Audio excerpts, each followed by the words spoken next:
Je veux simplement discuter avec vous de ce sujet car il concerne notre communauté et je vais vous demander d'écrire 2 mots, jeu et hasard. Notez bien ces 2 mots. La vie n'est pas un jeu. Qu'ai-je dit? La vie n'est pas un jeu. C'est un principe très important. Je pense que vous serez d'accord avec moi pour dire que la vie n'est pas un jeu. Êtes-vous d'accord? La vie est une chose sérieuse, c'est pas un jeu. Alors ne jouez pas avec votre vie. Je vais maintenant faire quelques déclarations et vous pourrez les méditer par vous-même. Premièrement, les lois ne sont jamais créées pour accommoder les vices, mais pour les arrêter. Je répète, les lois ne sont pas créées pour accommoder les vices, mais pour les arrêter. Les vices existent généralement avant la loi. Par exemple, les 10 commandements n'ont été donnés que presque 3000 ans après le premier péché de l'homme. Je répète, les 10 commandements ont été donnés plus de 3000 ans après le péché initial de l'homme. Ainsi, la loi n'est pas nécessairement créée pour empêcher l'homme de pécher, mais pour lui faire reconnaître le péché. Le principe de la loi, c'est que lorsqu'une loi est créée, la conscience s'éveille. Là où il n'y a pas de loi, il n'y a pas de conscience. La Bible est très claire. Quand la loi est arrivée, le péché s'est révélé. Cela signifie que vous ne connaissez pas le mal tant que le bien n'est pas défini. Pourquoi Dieu a-t-il dit aux enfants d'Israël « Tu n'auras pas d'autre Dieu devant moi » ? Parce qu'il le faisait déjà. Pourquoi Dieu a-t-il dit « Tu ne feras pas d'image taillée et tu ne te prosterneras pas devant elle » ? Parce qu'il le faisait déjà. Pourquoi Dieu a-t-il dit « Tu ne commettras pas d'adultère » ? Parce qu'il le faisait déjà. Les lois ne sont donc pas destinées à accommoder les vices, à les dignifier, à les sanctifier ou même à les affirmer, mais à arrêter leur prolifération. Prenons l'exemple du Colorado. La semaine dernière, les citoyens ont voté pour légaliser la marijuana à des fins médicales. Ils ont voté, et maintenant, il serait important pour notre pays d'étudier ce qui se passe au Colorado. Mardi dernier, ils ont voté pour légaliser la marijuana. Et depuis 4 jours, ils essaient de comprendre comment gérer cette décision, comment la contrôler, comment la réglementer. Autrement dit, ils ont pris la décision avant d'étudier les conséquences. Permettez-moi d'être clair. La marijuana est une création de Dieu. Dieu a créé les plantes, et dans le livre de la Genèse, Dieu a déclaré que tout ce qu'il avait créé était bon. Et tout le monde dans cette salle utilise des médicaments ou des substances. Mais il y a une différence entre l'usage normal et l'usage abusif. Le mot-clé ici est « abus ». Si nous parlons d'abus, c'est parce qu'il existe un usage correct pour chaque chose, y compris les jeux. Le gouverneur du Colorado qui a voté contre cette décision a déclaré il y a quelques jours « Le peuple le veut, alors nous devons maintenant trouver comment gérer cela. » Et ils sont inquiets. Mon premier point ici est le suivant. Les lois ne sont pas créées pour accommoder un vice. Elles sont créées pour arrêter, définir et encadrer les comportements, qu'ils soient bons ou mauvais, sains ou destructeurs. Une loi apporte une définition. Deuxièmement, les conséquences sont plus importantes que les décisions. Qu'ai-je dit? Notez cela et gardez-le pour toute votre vie. Ne considérez jamais une décision comme étant plus importante qu'une conséquence, car les décisions donnent naissance aux conséquences. On entend souvent dire « Si tu prends une décision, tu devras vivre avec ». Ce n'est pas vrai. Vous ne vivez pas avec la décision elle-même, qui est prise en un instant. Vous vivez avec les conséquences, qui durent bien plus longtemps. Avant de prendre une décision, n'étudiez pas seulement la décision. Prenez le temps d'explorer toutes les conséquences possibles. Faites des recherches, obtenez des informations, examinez toutes les alternatives, étudiez les options, consultez les données historiques. Regardez ceux qui ont déjà pris cette décision et analysez leur vie. Faites tout cela avant de prendre une décision. Alors, ma question est la suivante. Est-il juste ou légal de demander à quelqu'un de prendre une décision sans lui donner autant d'informations que possible sur les conséquences? À mon avis, cela est irresponsable. Je veux être clair, je ne suis pas contre les décisions, mais je suis contre le fait de demander à quelqu'un de décider sans lui fournir les informations nécessaires, non seulement sur la décision elle-même, mais aussi sur les conséquences. Et je parle de vraies informations afin que je puisse être responsable et objectif. Voici pourquoi. Une fois que vous avez décidé que vous pouvez vivre avec les conséquences, prendre des décisions devient facile. D'un point de vue national, je pense que nous sommes actuellement irresponsables en demandant à des personnes qui ne comprennent rien aux conséquences de prendre des décisions. Je répète donc ma recommandation. Nous devons reporter et retarder jusqu'à ce que les gens aient toutes les informations sur les décisions et leurs conséquences. Troisièmement, il est irresponsable pour les dirigeants de transférer le fardeau des décisions aux suiveurs qu'ils sont censés guider. Je vais répéter cela, car c'est très important. Il est irresponsable pour un dirigeant de transférer la responsabilité d'une décision à ceux qu'il dirige. C'est comme si moi, en tant que parent, je demandais à mes enfants comment gérer la maison. Cela ne fonctionne pas comme ça. À Bahamas Faith Ministries, à International Third World Leaders Association, à ITI, à MMI, et dans toutes nos organisations, je suis à la tête. J'écoute les conseils, je cherche la sagesse dans les connaissances collectives, j'écoute tous les avis, mais à la fin, c'est à moi d'assumer la responsabilité de toutes les décisions de cette organisation. C'est intéressant, car Adam n'a jamais cueilli le fruit. Il n'a jamais donné de fruit à quelqu'un, il n'a jamais obligé qui que ce soit à manger ce fruit. Et pourtant, quand tout était fini, Dieu est allé directement à lui. Vous voyez, si je veux vous blâmer pour ce qui se passe, tout ce que j'ai à faire, c'est de vous laisser prendre la décision. Si cela ne fonctionne pas, je peux toujours dire « c'est toi qui as décidé ». Ce n'est pas du leadership, c'est de l'irresponsabilité. Nous avons besoin de dirigeants qui soient assez courageux pour soit appliquer la loi, soit prendre la responsabilité de ne pas l'appliquer. Nous avons ici des avocats et des juges qui comprennent exactement ce que je veux dire. Quatrièmement, écrivez ceci. Le hasard est un jeu pour les riches, mais une source d'espoir pour les pauvres. Je vais le répéter car c'est très important. Le hasard est un jeu pour les riches, mais une source d'espoir pour les pauvres. Et cela peut être dangereux. Si j'ai beaucoup de richesses, jouer à un jeu ne me dérange pas. Si je perds, ce n'est pas grave. Mais pour les pauvres, le hasard devient une question de survie. Cela les rend victimes du hasard. Votre vie devient alors un jeu. Nous devons décider si nous voulons de cette culture. Il y a une ligne très fine entre le divertissement et l'habitude. Et parfois, nous ne savons pas quand nous la franchissons. Si je vais au casino avec 3 milliards, c'est un jeu. Si je perds 1 million, ce n'est pas un problème. Mais si je gagne un salaire modeste et que j'ai 5 enfants à nourrir, ce n'est pas la même chose. La personne riche peut se permettre de perdre 1 million.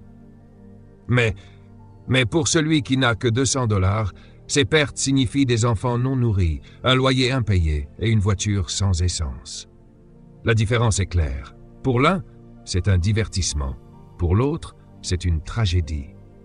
Qu'est-ce que cela signifie quand une organisation doit créer un ministère pour réhabiliter ceux dont les familles sont détruites par cette habitude? Cela signifie que l'argent gagné d'un côté est utilisé pour réparer les dégâts de l'autre. Réfléchissons simplement aux conséquences. C'est tout ce que je demande. Je ne suis pas contre le hasard, mais assurez-vous que cela reste un jeu. Le hasard est acceptable si vous achetez un billet de tombola parce que vous avez besoin d'une voiture. Mais si vous achetez un billet juste pour jouer, alors cela devient un jeu. Est-ce clair? Si la première chose à laquelle vous pensez le matin est le hasard, ce n'est plus un jeu. Certains d'entre vous dans cette salle sont victimes de cela, et c'est pourquoi vous ne pouvez pas entrer pleinement dans le royaume de Dieu. David a dit « L'Éternel est mon berger ». Ne vous méprenez pas, vous pouvez jouer à des jeux. Mais êtes-vous assez mature pour vous assurer que cela reste un jeu? Si vous avez besoin du hasard pour vivre, cela vous détruira. Qu'est-ce que j'ai dit? Écrivez-le, s'il vous plaît. Si vous avez besoin du hasard pour vivre, il vous détruira. Je répète, je ne suis pas contre les jeux, car vous pouvez y jouer de toute façon. Mais je veux que vous compreniez une chose. Assurez-vous que cela reste un jeu. Laissez-moi vous expliquer à quel moment quelque chose passe d'un jeu à une habitude. C'est quand vous commencez à détourner des fonds de votre budget personnel. Oh, c'est trop profond? Laissez-moi simplifier. Vous avez une facture d'électricité à payer, mais vous hésitez entre régler la facture ou jouer. Là, vous avez un problème. Il n'y a rien de mal avec le jeu, mais si vous commencez à voler Pierre pour payer Paul, alors Marie va se plaindre, et Suzy, Johnny et même Balamou vont en souffrir. Vous comprenez ce que je dis? Numéro 5. Si nous décidons de jouer, voici ma recommandation. Ceux qui ont reçu la responsabilité de diriger le pays devraient superviser cette pratique et assumer pleinement les conséquences qui en découlent. Je vais répéter. Si nous décidons de jouer, cela ne devrait pas être laissé entre les mains de quelques groupes avec leurs ambitions personnelles. Le gouvernement lui-même devrait prendre la responsabilité, superviser la pratique et assumer toutes les conséquences de cette décision. Autrement dit, l'État devrait gérer cela. Ainsi, si quelque chose tourne mal, vous ne me blâmez pas, mais l'État, car tout ce que l'État fait, il peut aussi le défaire.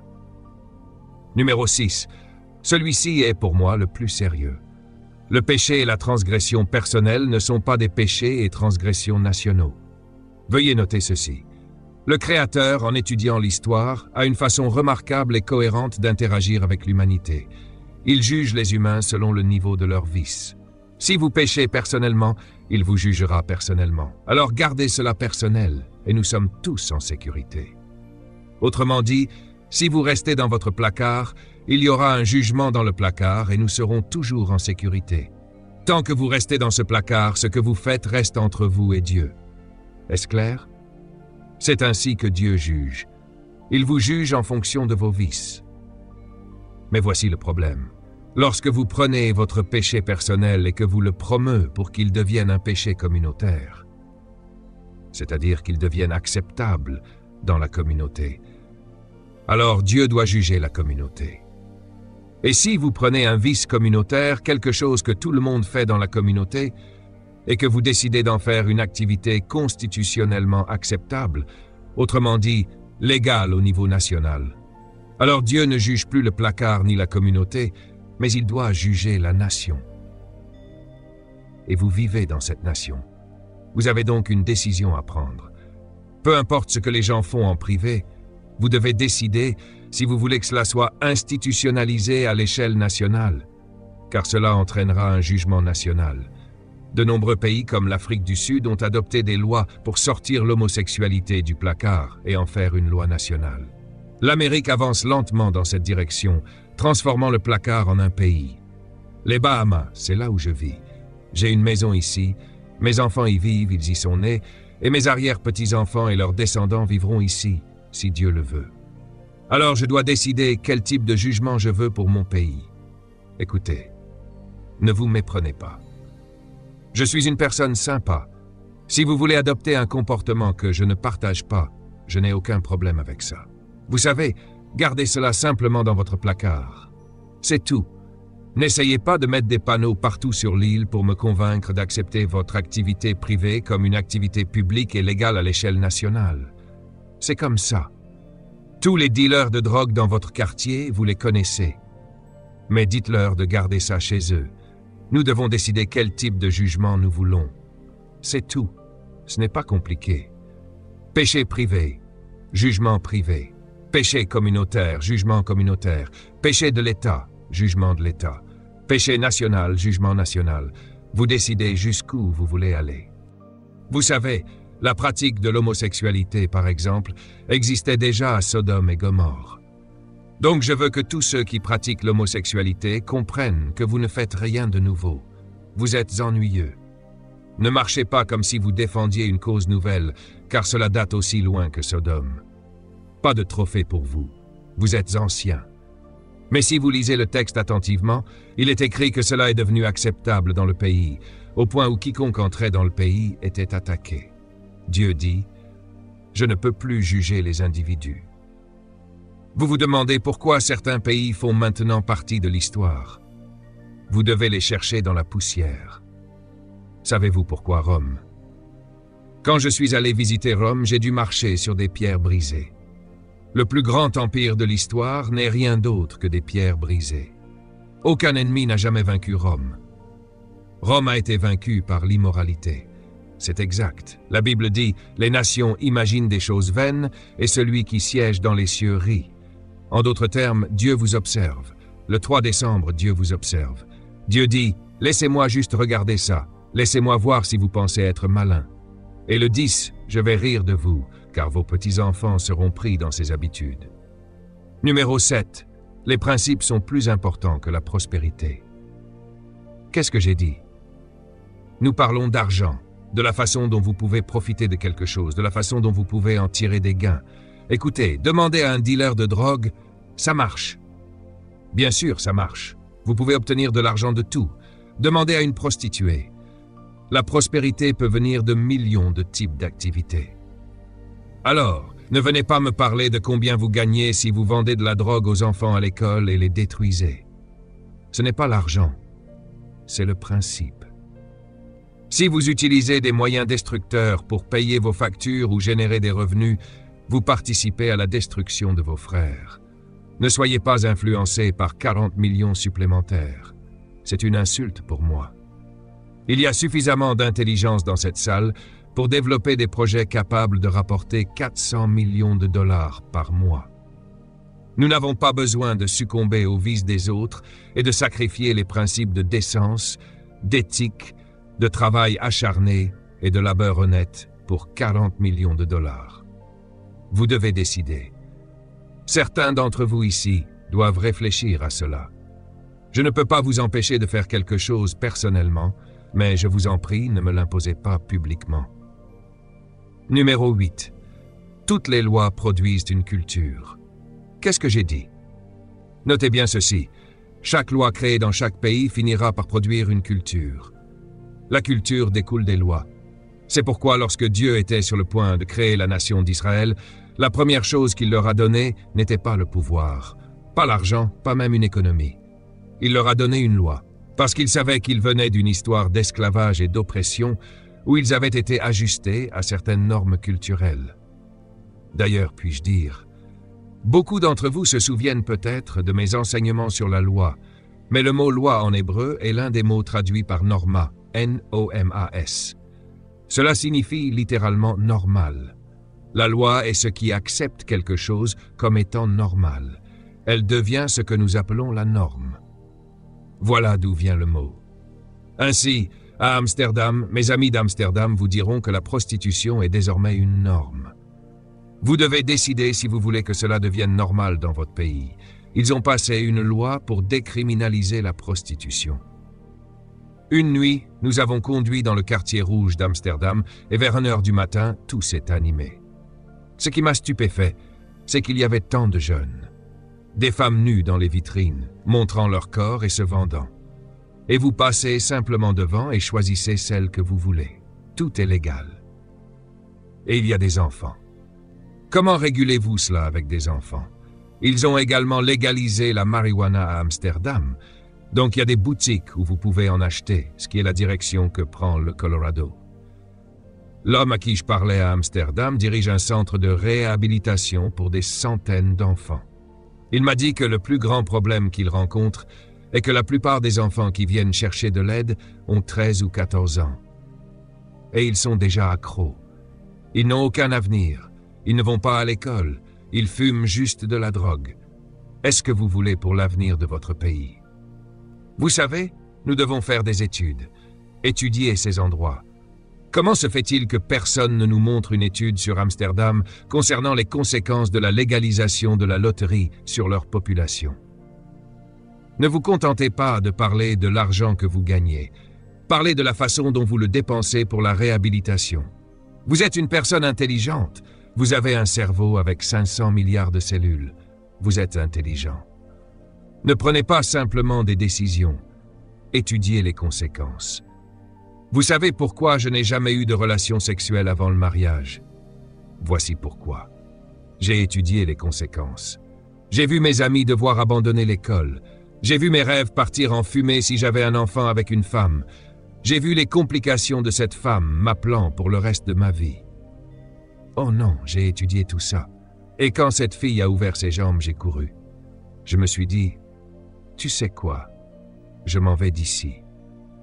Oh oui, quelques-unes l'ont fait. Vous savez, j'étais célèbre aux Bahamas. Vous savez tous que j'étais musicien et les femmes nous entouraient. Mais vous savez quoi? Les conséquences étaient claires dans ma tête. La conséquence la plus importante est celle-ci. Écrivez-la, jeunes gens. Vous voulez profiter de vos souvenirs. Le problème avec la vie, c'est que vos souvenirs ne disparaissent jamais.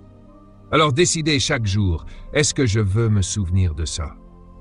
Est-ce que je vais apprécier me souvenir de ça?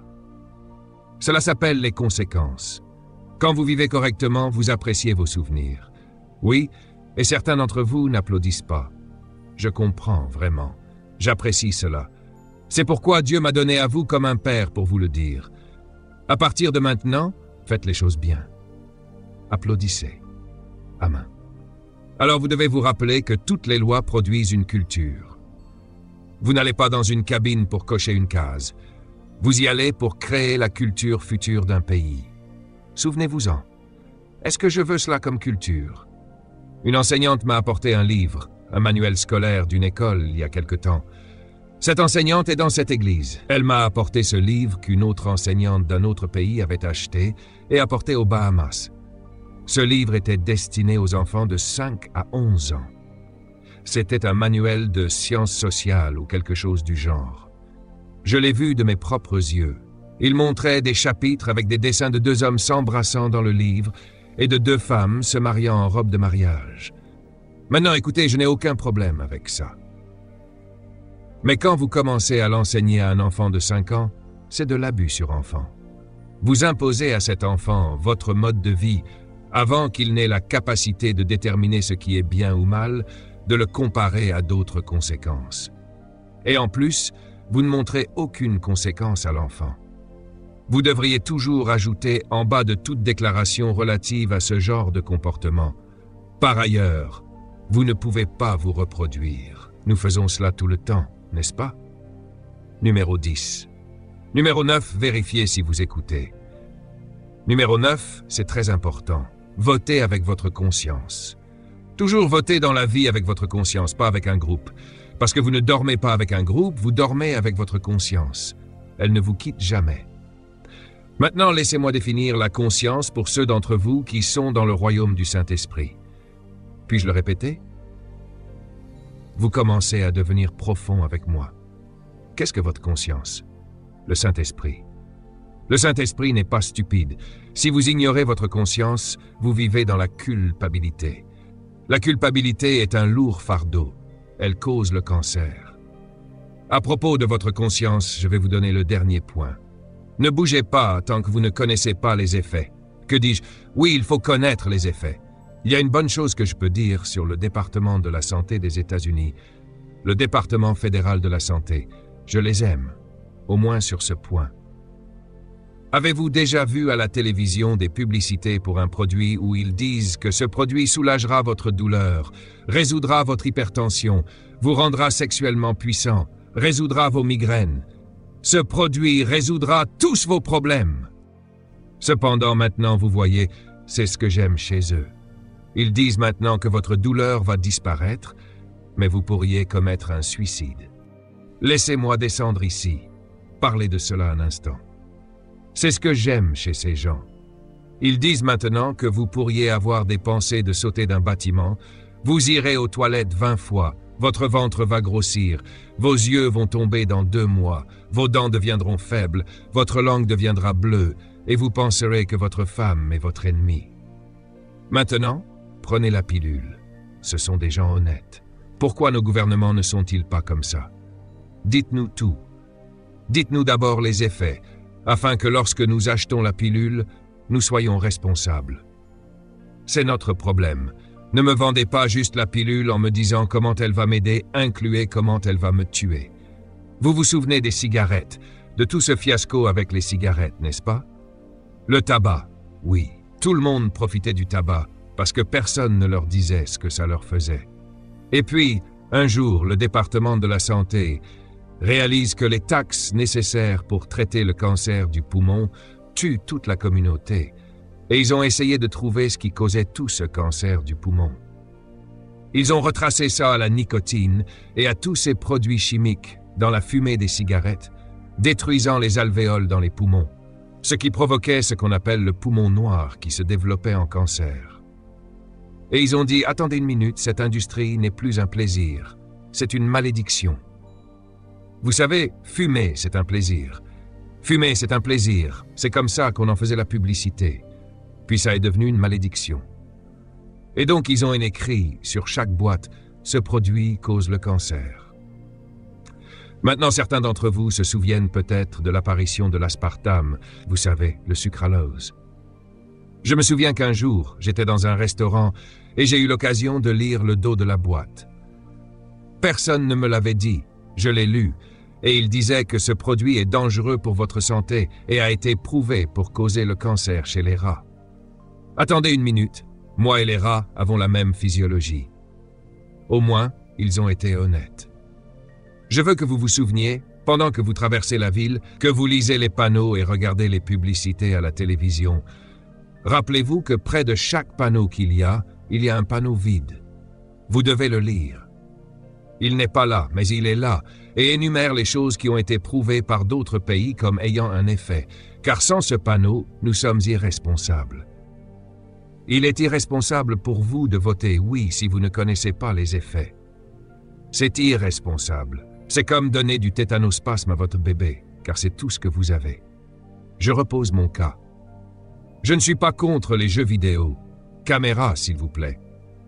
Je ne suis pas contre les jeux vidéo, mais quand le jeu devient votre vie, c'est de l'autodestruction. Je ne suis pas sûr que notre communauté ait le genre de maîtrise de soi, et dans certains cas, la maturité, pour décider quand vous franchissez la ligne. Donc, en tant que père de cette maison, en tant qu'homme qui représente le royaume de Dieu, en tant que père qui a des enfants moi-même. Et je parle non seulement de mon fils et de ma fille, mais de vous tous. Je suis responsable de m'assurer que vous êtes sages, car la sagesse est connue de ces enfants.